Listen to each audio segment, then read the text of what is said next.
Hi, my name is Leah and I'm a student at the St. Mary's School of Medical Imaging. I'm here with my sister today and we're going to be walking through typically how we would do certain patient care strategies. So we're going to start with proper hand washing techniques.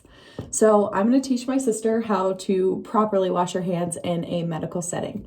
So what we're going to start with is turn on our faucet. So she's going to wet her hands completely. So go ahead.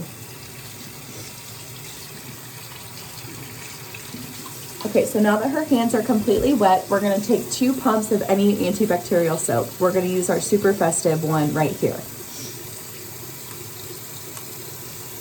So now she's going to start and she's going to get a really good lather just on her palms. So now that she has that really good lather, we're going to go in between our fingers and do that just a couple times. Now that she's done that, we're going to go around the backs of our hands like this. And a common mistake with hand washing is people tend to forget their thumbs. So she's going to do this and shake them back and forth like this on each side. Now that she's done that, we're going to kind of curl our fingers into this motion and scrub them against our palm. This gets the dirt and debris out from underneath our nails. So she's going to do that on both sides. Now, the time limit for washing your hands should vary, but it's enough, if you can't remember it, it's enough to sing the song Happy Birthday twice. So she's pretty much exceeded that. So now we're ready to rinse. So she's going to rinse off her hands.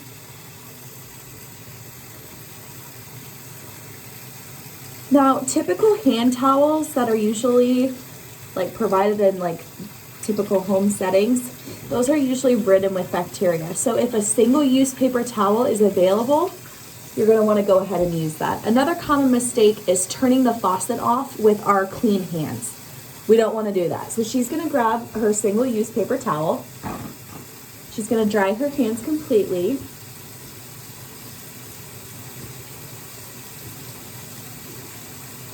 And then she's going to turn the faucet off using the paper towel and dispose of the paper towel afterwards. There we go. Okay, so now that we have shown you how to properly wash your hands, we're now going to demonstrate how to disinfect common high-touch items. So this is very important. One object you could use are disinfecting wipes. We have some here. So if you choose to use a wipe, we're going to kind of lower the camera just so she can disinfect our small area of her countertop right here. So 1 towel should suffice.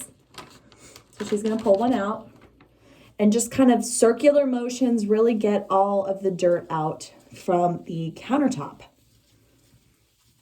Now it's important that you want to let this completely dry before putting items on it or from getting it dirty again. Because if it's not dried completely, you can't guarantee that it's completely clean. So that was how to use disinfecting wipes. If these are not available, a solution containing bleach is also an option. Bleach would pretty much kill anything, but any disinfectant sort of solution or spray would work.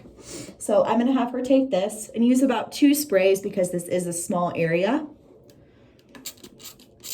And then she's going to use a single-use paper towel to really wipe and get all that bleach off.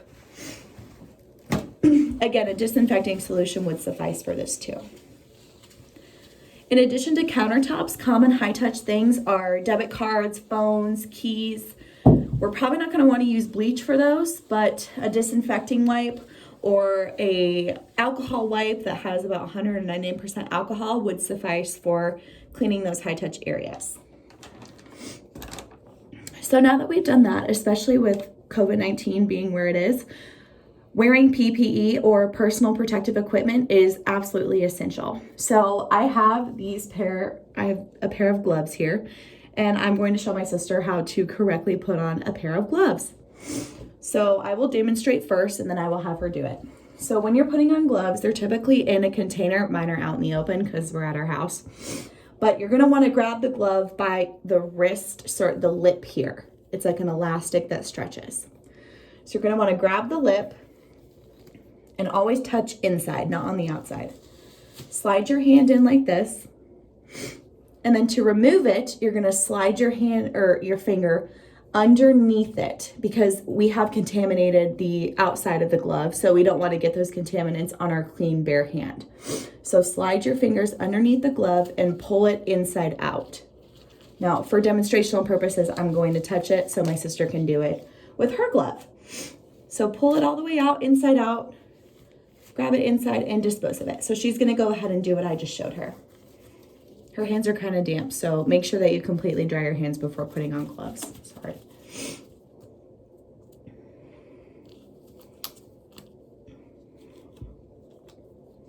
Okay, so she has her glove on and now she's gonna remove it by going underneath of it, sliding it out, and then only touching the inside to properly dispose of it in a bin.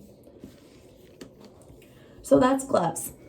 Now, we don't have any goggles available because we are at our house, so she's just going to use her glasses to demonstrate how to put it on. So do you care to give me your glasses? Mm-hmm. Okay, so typically our personal protective goggles would be laying on a counter like this. We're not going to touch the lens or the nose piece or anything that could be contaminated by our bare hands if we haven't washed them yet. So what you're going to do is grab the tails right here and slip. And this is not my prescription, so my eyes are kind of blind right now, but we're gonna slip them on like so. And then to take them off, same thing, we're gonna grab as close as we can to the back, slip those off, put them back down, and wash our hands properly like we just showed her. So go ahead and put your goggles on. There you go. So that's how we would put on goggles. Now, again, with COVID-19 being where it is, but how we should be preventing this anyway, is how to properly sneeze and cough. So if you have to sneeze and a tissue is available, absolutely use a tissue. So pull it out of the box, sneeze into the tissue, dispose of the tissue, properly wash hands as you should. But I want to demonstrate what it's like to not have a tissue in sight. So what we're gonna do is if you have to sneeze, it's gonna be really forceful, but we're gonna use the crook of our elbow here to sneeze into our elbow, not touch our hands, not touch anything. The droplets will pretty much land in the elbow as opposed to out in the air. You wanna make sure your nostrils and your mouth are covered by your sneeze. So pretend to sneeze. There we go. So that's how she would sneeze into her elbow. Now, same for coughing. We say this a lot, or at least I do. People cough into their hand. Well, everything you just coughed is now in your hand is contaminated, and if you touch anything else, that's now contaminated. So to properly cough, we're gonna do the same thing as the elbow technique. We're gonna cough into the crook of our elbow, but this time we're not gonna worry about covering our nostrils because there's not anything coming out from the cough. So she would cough into her elbow. There we go. So hypothetically, she just coughed. So thank you for your time and attention during this. And thank you, Lauren, for assisting me. And we wish you a very safe and healthy lifestyle. Thank you.